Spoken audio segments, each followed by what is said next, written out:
Hello, everyone. Good morning. Good morning. Thank you all for joining us today for our latest installment of Brand Building in 15 Minutes. I'm Jocelyn Brombaugh, founder of Build and Partners, and I'm so happy to have you joining us today for what is undoubtedly the most daunting part of law firm marketing, the website redesign.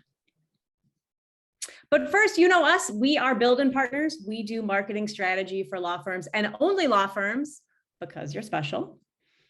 And also because our senior team, we all grew up in large law firms, so we get it. But there's one person who gets it most of all, and that is Sarah Goddard. Without Sarah's guidance, your law firm's website redesign is going to be a soul-crushingly terrible process.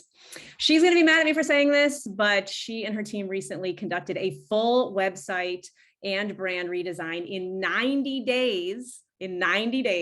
And the partners at that firm are all still friends. How on earth did she do it? You are about to find out in just 15 minutes. So Sarah, tell us all your secrets for website redesign, the good, the bad, and the necessary. Thanks, Jocelyn. So I'm really excited to talk about this because we all know your website is the center of your firm's digital ecosystem. Everything you do in the digital landscape should serve to drive traffic and engagement back to your website. We also all know that website redesigns can be complicated, multi-layered. It's a big investment for your firm, and they can get messy at times. When you're revamping your firm's website, there are numerous tactics you can employ in order to make the process smooth, engaging, and hopefully as painless as possible. So let's get started. So where do we start? It's normal to be overwhelmed at the onset of a project this large, but it doesn't have to be daunting. So for step one, establish your key stakeholders. Think through who's going to be responsible for making decisions. This is really key to a successful redesign. A key tip here, this is not the time for large committees. Too many people and you're never going to gain traction, and everyone's just going to be spinning their wheels. So think 3 or 5 people max. Also, ensure the individuals you select are empowered to make decisions. This is really key. You need those people that can make decisions on behalf of the firm on your team. Also, make sure to include those people who are going to be responsible for updating and maintaining the site after it's launched, whether that be someone from marketing or IT or admin or a paralegal. You need that person engaged and on board from the beginning to help ensure your site keeps progressing once launched. Also, and this is really important, select people who are willing to give you feedback, both positive and negative. We all love our champions who love everything we do and always say yes, but yes, people aren't going to help you make good decisions in this point. You need people that are going to give you constructive, real feedback. Step 2, spend time reviewing as many sites as possible, both law firms and non-law firm, and come up with a list of sites that you like and sites that you don't like, and make sure to include features that you like and features that you don't like. Clearly outline what is and what is not working on your current site. This is going to allow you to go into those kickoff meetings with the background you need in order to make traction. This is a great time to figure out what content you needs to be rewritten and what content you need to start from scratch. Start a tracking document, assign responsibilities, and make sure everyone is on the same page before you even get started. This is also a great time to start gathering and reviewing your website analytics so you know what pages are being visited, the traffic patterns for your website, what words visitors are using to get to your website. This is going to help you establish who your target audience is and help you understand if you're utilizing SEO to actually reach those target audiences. Side note here, I'm wondering how many of you don't even know if your site tracks analytics. There's one action item you leave with today, whether you're doing a redesign or not, check into your website analytics. There's a wealth of information there that can help you in a lot of different ways. Okay, step 3, clearly outline your goals. What are you looking to achieve? And be realistic at this point. Again, make sure all of your stakeholders are on the same page and understand what the goals of the process are going to be. Step 4, know your brand.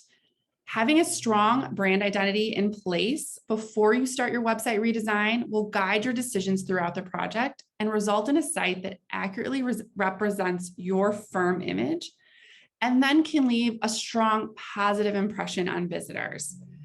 This is about more than just colors and fonts, although that is important. But this is the time to clearly define who you are, what you do, and how you do it. And again, make sure everyone is on the same page. So these 4 steps, they seem like they're going to take a lot of time. And to be honest, they really should take some time. But the more prep time you spend, the smoother your whole redesign process is going to be as you get going into the next steps. All right, so now we're started, we're in the thick of it. What can you do to make the process progress smoothly? Step 5, in every decision, be user-focused and user-friendly. When working on your pages or your content, focus on answering visitor questions easily. Who are you? What do you do? And how can I reach you?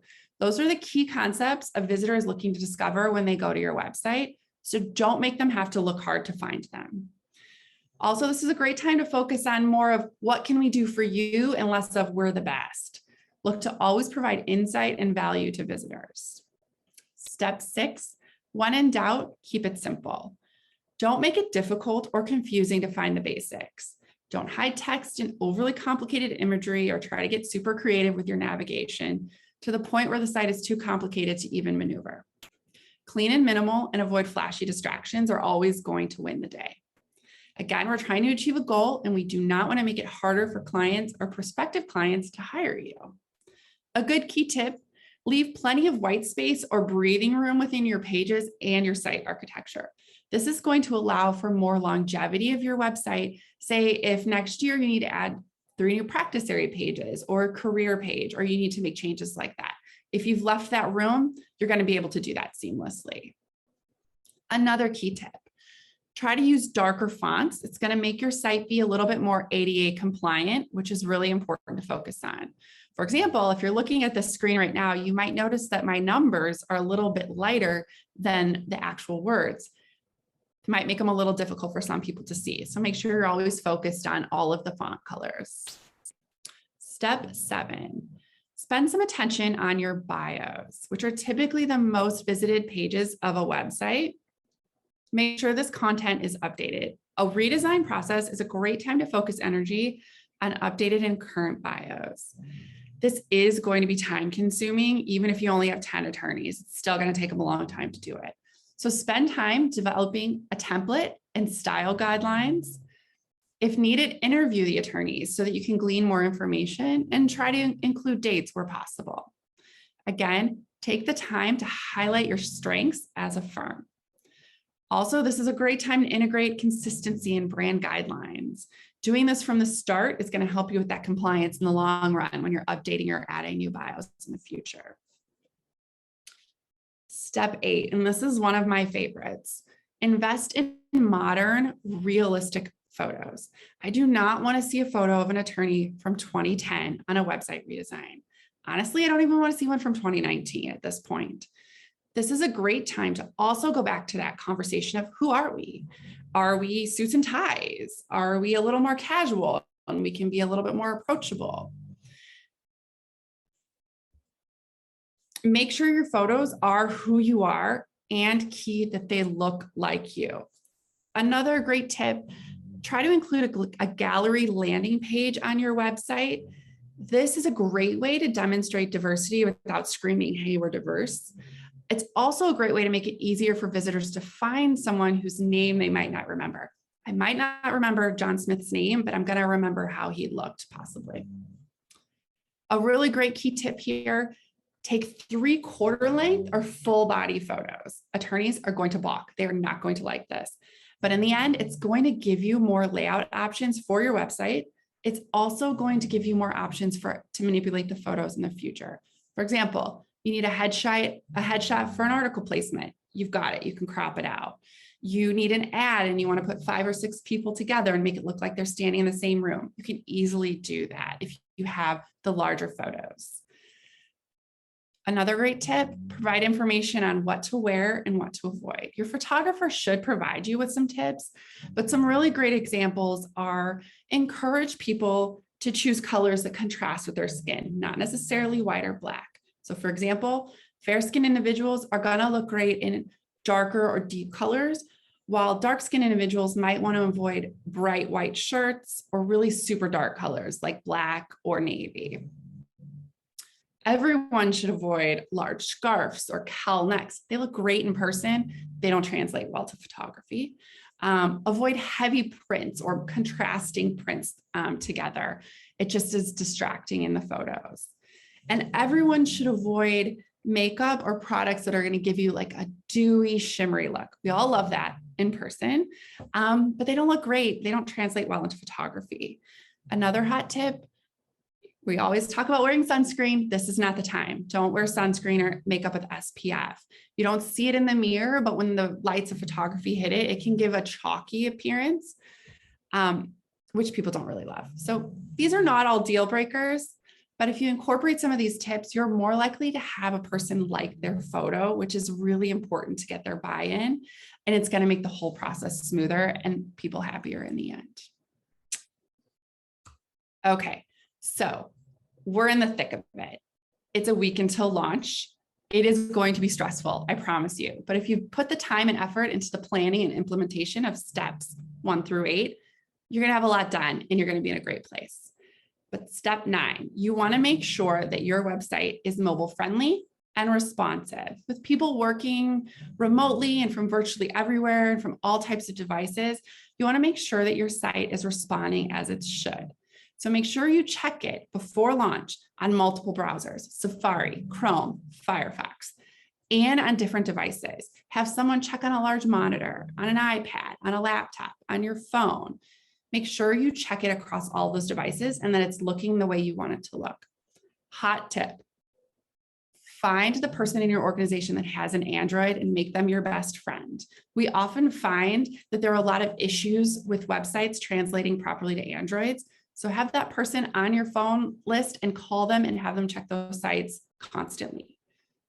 Step 10, soft launch. Pad your launch date just a little bit. It can take up to 24 hours for a site to fully launch globally. And this is sometimes hard for attorneys to understand.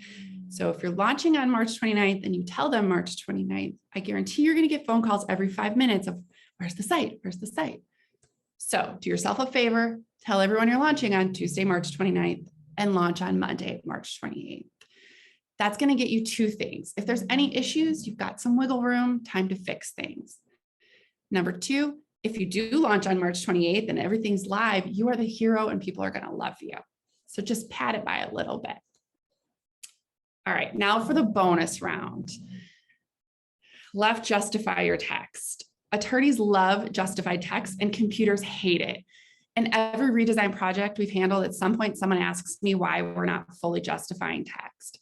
So mainly, unlike in Word documents or in print, it's really difficult for coding systems and algorithms to properly space words in a justified manner when you go from different size screens.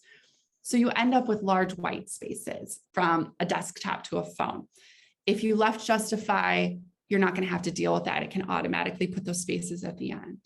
There's also an element of ADA compliance here, as visually impaired users tend to use magnifiers, and justified text does not respond well in those scenarios. Again, our goal is to make sure that we're making this easy for everyone's viewing technology and their use. So just left justify that text. Say no to group photos. Again, attorneys love these. They always want to put everyone on the homepage in a big group photo together. HR people hate these because it's a guaranteed way of showing you 1, 2, 3 of those people, they're not going to be there in a year.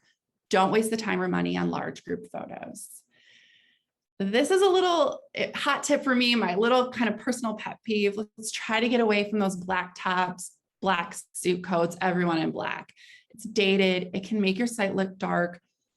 I guarantee if you go look at some websites, they're going to look like some fraternity or sorority photos where everyone's in matching black. This is the time, add a little personality, you can have a small pop of color. And finally, click every link. When you're testing your website before launch, don't do it yet like a user. Try to break it. Click every link on every device. All All right. So to sum it up quickly for you, in the most basic way, plan, plan, plan. The more time you spend planning and organizing, the better your process is going to be. Put together a really great team, know your brand, and make sure everyone is on the same page. When in doubt, always focus on your user and what they need and what they're looking to make a decision. And hire good people, whether that be developers, designers, or project managers. Hire people that know law firms. This is not a consumer product. You need people who have done this before and know what they're doing. And finally, get the most out of your launch. This is a great moment for every firm, so just enjoy it. So thank you for joining us. I hope you learned a little something and that we were able to remove a little bit of that web design fear. Remember to mark your calendars for April 27th for our next brand building, and buckle up for all things legal operations in our new normal.